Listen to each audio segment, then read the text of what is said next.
Hello viewers, welcome to EQ International magazine, which is India's oldest leading solar media. So today we have Miss Archana Tripathi with us from DVG Group India. Hello ma'am. Hello.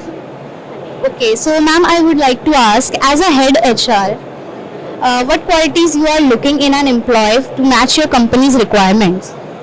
Well, as an HR person, other than looking for a good CV, what I look forward in a person is the endurance, the team player he can be, how trustworthy that candidate is, and team player he is. So all these qualities matter a lot, along with a good resume.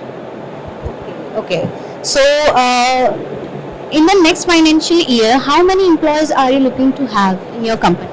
See, now like we have come up with this module manufacturing plant and looking forward for 2 shifts in a day. So definitely I'm looking for more and more employees. So it can go up to 200 more hirings in the time to come.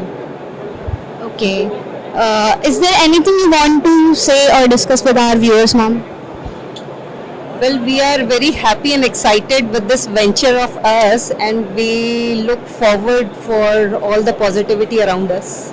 Okay. Thank you so much, ma'am. Thanks for your time. Thank you. Thank you.